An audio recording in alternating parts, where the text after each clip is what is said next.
Assalamualaikum warahmatullahi wabarakatuh.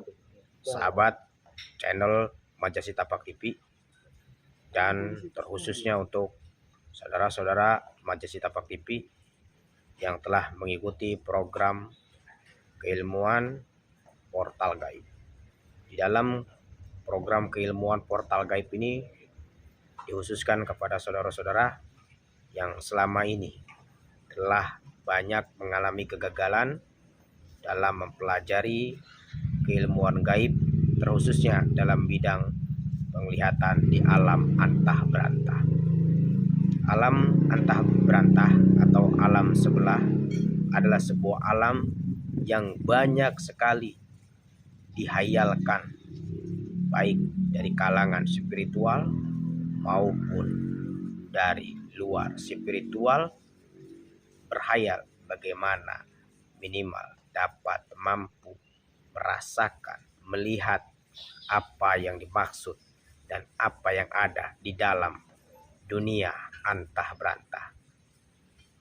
Di dalam sebuah kemistikan, di dalam hal gaib, banyak sekali hal-hal yang ingin diketahui, baik itu dianggap mitos maupun dianggap sebuah kemustahilan. Tapi segala apapun yang ada di dunia ini, terkhususnya dalam hal gaib, adalah sebuah hal menarik dan sangat banyak diburu hingga dimanapun. Nah, pentingnya dalam belajar ilmu ini adalah bukan untuk membuka indera keenam, bukan untuk terawangan. Portal gaib ditujukan kepada mereka yang banyak gagal belajar ilmu, terkhususnya dalam bidang penglihatan gaib seperti terawangan, indera keenam atau intinya atau segala jenis lainnya. Portal gaib adalah sebuah keilmuan yang ditujukan untuk dapat merasakan serta mengaktifkan bukan hanya satu indera atau mungkin mengaktifkan indera keenam, tidak, tetapi mampu mengaktifkan semua indera. Sedangkan kita banyak indera. Misalnya begini, salah satu adalah indera penglihatan. Mengaktifkan indera penglihatan bukan berarti kita buta, ya. Indera penglihatan ada yang mampu dilihat secara nyata, maka seperti kita melihat saat ini, ya, itu indera penglihatan. Tetapi indera penglihatan pun bagaimana dapat diaktifkan untuk melihat sesuatu yang tidak nampak dan tidak terlihat oleh mata jahir dan mata terbuka seperti ini. Kemudian kita pun mengaktifkan salah satu indera pendengaran. Bukan berarti kita mengalami ketulian, ya, mengalami ketulian atau budek bahasanya. Tetapi dengan aktifnya salah satu indera, misalnya indera pendengaran, ada hal-hal gaib yang tidak terdengar oleh telinga-telinga orang awam. Dan masih banyak indera-indera yang memang tidak saya jelaskan satu persatu. Ini pentingnya menguasai beberapa indera. Contoh begini saudara, dengan adanya portal gaib, seandainya kita ingin merasakan, ya, mengetahui mengetahui wujud angin, kita tidak dapat merasakan wujud angin seperti apa bentuk angin, tapi kita mampu merasakan bagaimana sebuah angin. Maka tentu yang merasakan dari rasanya angin bukan dari indera penglihatan, tetapi dari adalah kulit. Maka yang dirasakan adalah indera peraba atau indera perasa. Tentu kita akan merasakan angin ini seperti ini rasanya sejuk, dingin dan lain sebagainya. Tentu ketika kita merasakan sebuah rasa wangi misalnya, keharuman, maka tentu bukan indera ucapan, indera pengecap atau indera pendengar, tetapi yang mampu merasakan wangi adalah indera penciuman. Nah, seperti itulah kurang lebih penjelasannya secara logika. Jadi beginilah, ketika kita memasuki suatu wilayah, kemudian seandainya terjadi kontraksi atau komunikasi dengan hal yang tidak terwujud atau tidak nampak wujudnya, tentu tidak bisa kita berkomunikasi dengan ucapan lisan. Maka ada sebuah hal yang justru dengan otomatis mampu kita merasakan bahwasannya mereka telah menyampaikan seperti itu, dan hal itu dapat kita rasakan apa yang mereka sampaikan kepada kita.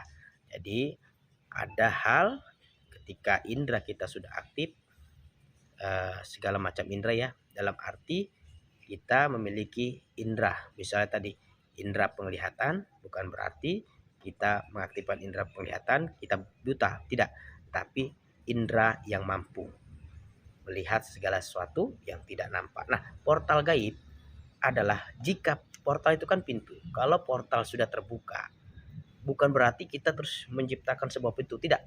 Pintunya sudah ada, pintunya sudah ada.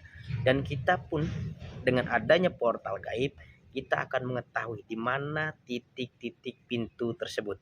Ya, di mana titik-titik pintu tersebut, karena kebanyakan kita masih fokus hanya kepada pembelajaran, hanya fokus pada kegagalannya begini.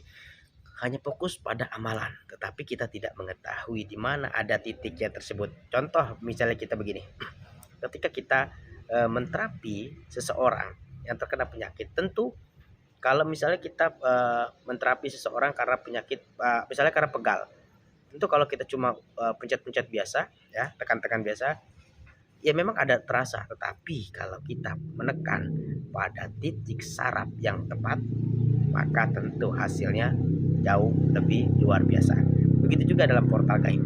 Maka sebenarnya sangat sulit saya menjelaskan tentang portal gaib karena ini masih saya tutupi, ya masih dirahasiakan, karena ini sebenarnya ditujukan kepada saudara-saudara, sahabat-sahabat yang memang ingin mendapatkan penjelasan tentang portal gaib. Pentingnya portal gaib adalah bukan untuk kesombongan diri, tapi tetap menjaga bagaimana kita menjaga sebuah ketauhidan, dan kita pun mampu merasakan bahwasannya Allah Subhanahu wa taala menciptakan dunia bukan hanya dalam dunia nyata, namun dunia gaib pun sangat luar biasa. Maka saran saya untuk saudara-saudaraku yang belajar ilmu portal gaib, tetap jaga hati, jaga pikiran, tetap jaga ibadah, utamakan ketauhidan. Walaupun sebenarnya ilmu ini adalah dari ayat Al-Quran kuncinya, ya, dan juga tidak menyimpang dari ajaran Islam. Dan tentunya ilmu ini sebenarnya dapat dimiliki dan dapat dipelajari oleh semua kalangan, ya, dapat dipelajari oleh semua kalangan. Maka sangat penting sebenarnya untuk belajar ilmu portal gaib, karena dengan belajar ilmu portal gaib, kita akan mengetahui di mana ada titik-titik portal gaib, atau di mana ada titik-titik pintu tersebut. Misal kita ingin berkomunikasi dengan hal gaib atau hal yang tidak terlihat di suatu tempat. Misal kita berada di sebuah gunung. Di gunung itu ada sebuah gua. Kita pasti fokus di dalam gua itu pasti ada begini-begini. Padahal belum tentu dalam portal gaib di situ dapat berkomunikasi. Ya. Contohnya begini, biar kita jelas. Kita ingin melihat sebuah rumah. Kemudian kita ingin berkomunikasi dengan tuan rumah, dan kita berpikir pasti tuan rumah ada di dalam. Maka sebenarnya belum tentu tuan rumah itu ada di dalam. Bisa jadi tuan rumah sedang keluar, bisa jadi tuan rumah sedang ada di belakang, bisa jadi tuan rumah sedang tidur, dan lain sebagainya, kan. Walaupun di dalam rumah, bisa jadi tuan rumah bukan hanya berada di ruang tamu, bisa di ruang TV, ruang keluarga, dan lain sebagainya. Inilah pentingnya kita belajar ilmu portal gaib. Maka saran saya, jangan ragu, insya Allah ada manfaat. Satu kunci ketika belajar ilmu hikmah, sekalipun Anda sudah capek, tidak ada manfaat, ingat, kalau Anda belajar ilmu hikmah, belajar ilmu spiritual dengan satu kunci keyakinan. Apa itu satu kunci keyakinannya? Adalah ingat, Allah akan mengangkat derajat orang yang berilmu. Itu saja kuncinya, insya Allah manis rasanya nantinya, ya. Assalamualaikum warahmatullahi wabarakatuh.